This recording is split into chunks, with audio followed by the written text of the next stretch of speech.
In this modern society, we still like to think of minority groups as oppressed, as pained.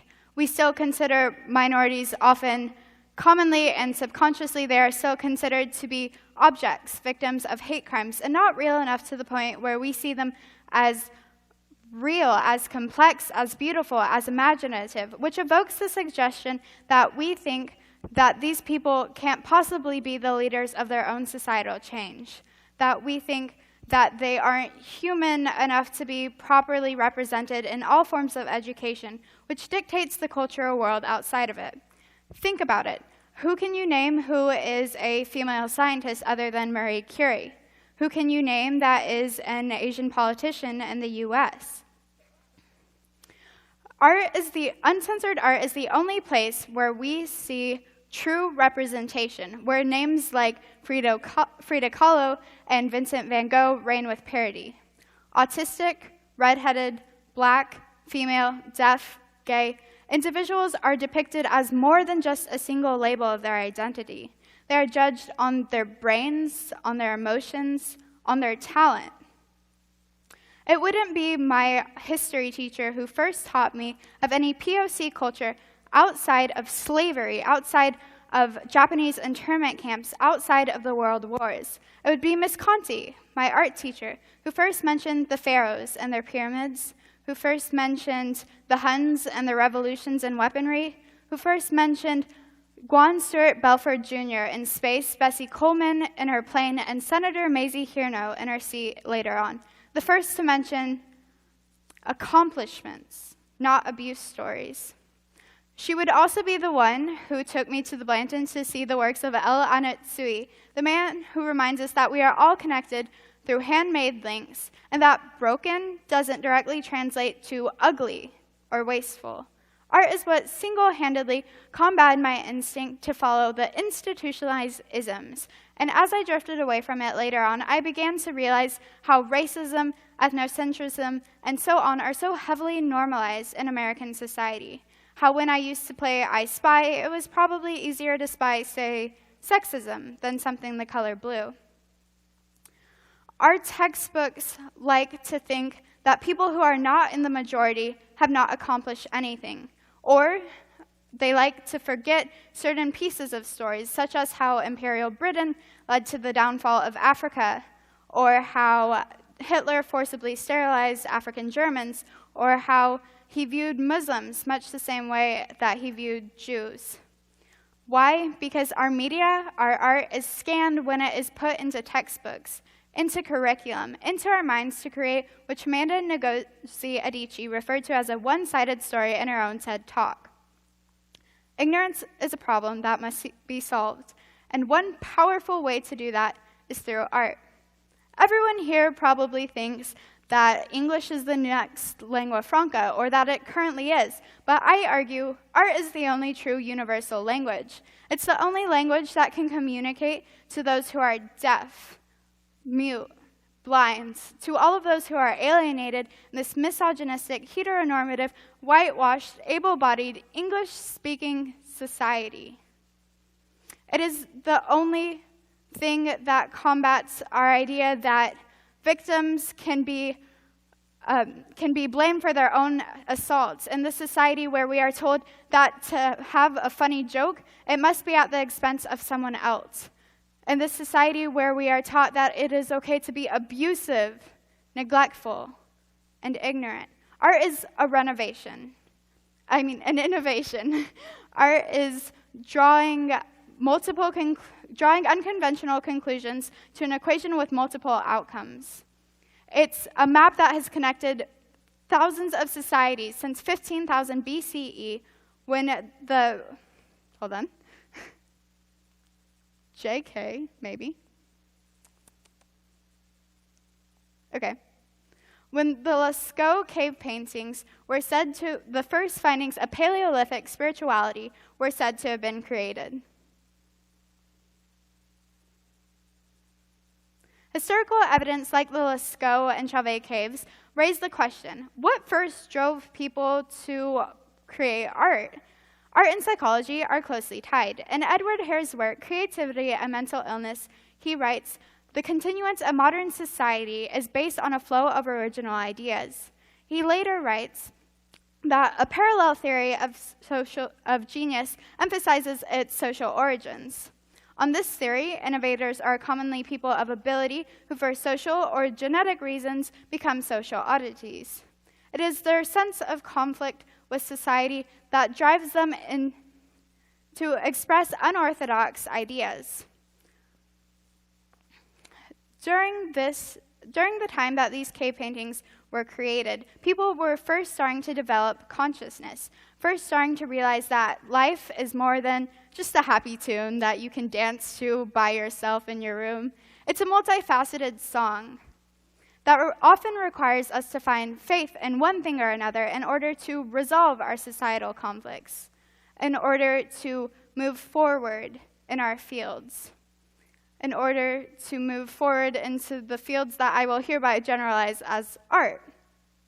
What is wrong with the history books is not that these figures have struggled and learned to overcome these struggles. What is wrong with the history books is that they misrepresent these struggles and these successes, summarizing them shortly or completely failing to mention them altogether.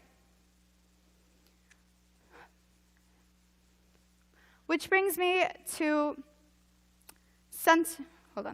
In the 2007 movie, Ratatouille, Gusteau is known for his motto, "Anyone can cook." And while the argument can be made that cooking includes finding a way of burning your house down in the process, it can often be said that this idea can often be applied to art in the same way. We all have the ability to create. Art is accessible. Art is broad enough to interest people, whether it be through music or through animated shorts. Remember that little thing called the American Civil War? Yeah, me neither. What's that?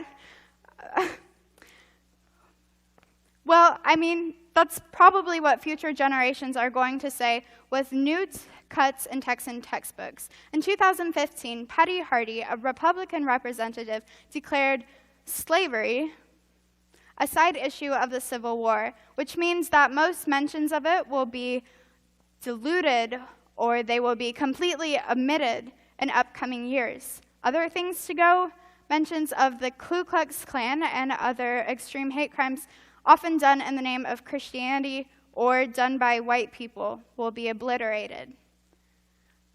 Which makes me think that our children will grow up not knowing why people like Rosa Parks had to rebel, or may not learn names altogether.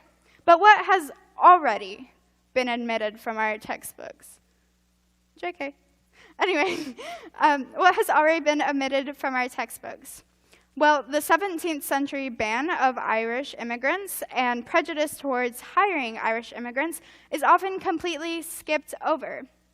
In my own experience, the first time it was ever mentioned was in my 8th grade U.S. history book, where it was composed and compacted into a single sentence.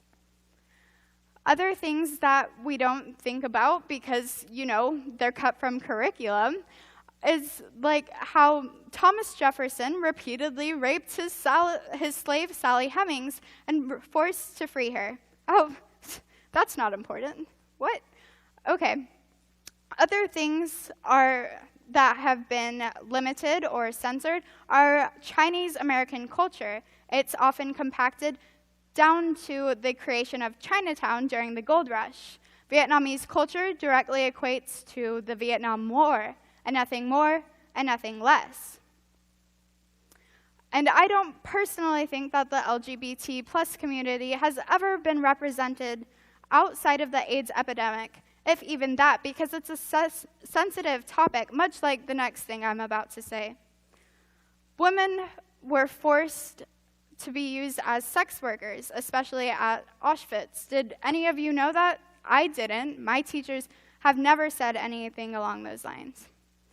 There's a reason that we have stories of discrimination and the stories of social justice fighting it, and that's because this is the basis of what it means to be human.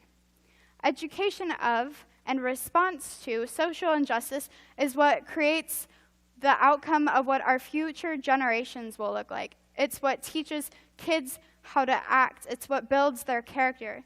Another one of the most human things is art, our desire to communicate, to produce. It's no coincidence that dictators first target our schools and our artists, and it's because these two things are commonly what form ideals and mindsets. Art is barbaric, art is refined, art is undefined. The world we form will impact everyone. If Andy Warhol hadn't painted his big electric chair, the 1960s controversy of death by electric chair would have been, well, let's just say it wouldn't have happened. It wouldn't have escalated in the same amount of time to the point where death by electric chair was banned across country, and it was declared cruel and unusual punishment by the justice system. If Pablo Picasso hadn't painted his painting Guernica to bring light to the Nazi bombings during the Spanish Civil War, then the warnings of war's abuse wouldn't be as far spread as they are today. What would have happened if Sojourner Truth hadn't given her "Ain't I a Woman" speech?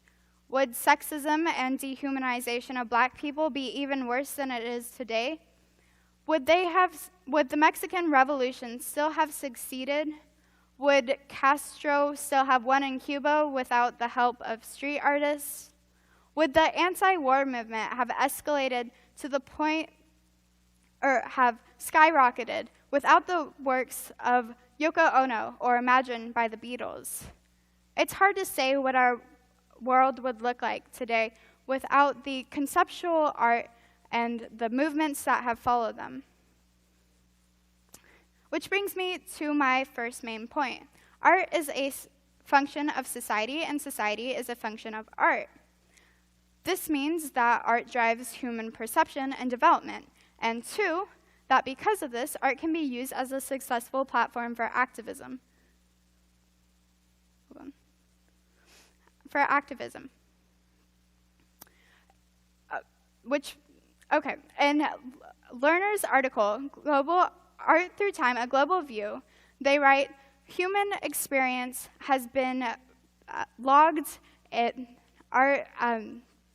throughout the history of human existence.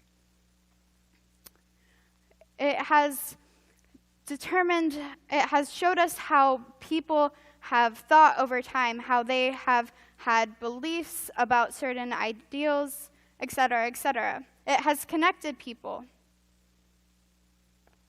It has built a juxtaposition gallery of propaganda that competes to get a world in. Theodore W. Adorno was famous for his idea that all of art is an uncommitted crime. This means that art challenges the status quo because it entices people to form their own beliefs that may contradict the given social and political climate, though perhaps subtle in nature. According to UK's Learning article, in the article, The Holocaust, the infamous Nazi Party conducted the Reich Chamber of Commerce, which dealt with all forms of media, beginning in 1933. You could only view, experience, and read that which was given to you. When I say the word censorship, you probably conjure up ideas of, say, North Korea. But we don't often think to look as close as to our own families, our educators, and our politicians who carefully monitor the content that we consume from early on. Everyone here is a part of the school system in some way, whether that be because your kid is here speaking today, or because you're a student, or because you're a teacher. Like the right, this system of education is a system whose planets revolve around a sun of education, except that sun is a burnt-out star of liberal thinking. Like the Reich Hall, our plays, our music, our words, our symbols are all censored to the point where they dictate what we are allowed to freely express. JK. Okay. Dictate to the point where they dictate what we are allowed to freely express. But what if we were able to use art to be more productive, more inspirational, and more educational? What if we were able to use art to counteract the effects of racist, homophobic, transphobic, sexist, all-around xenophobic bigots? What if we could use it to fix this broken society? I'm not supporting censorship here. I'm supporting lifting the handicap that it puts on our education. I'm supporting removing things like not talking about our history from all cultures' perspectives. So let's remove this form of censorship. Let's allow all kinds of art in. Let's allow children to make their own beliefs about who they are as activists. It's time to see civilizations as they truly were and are through art. Thank you.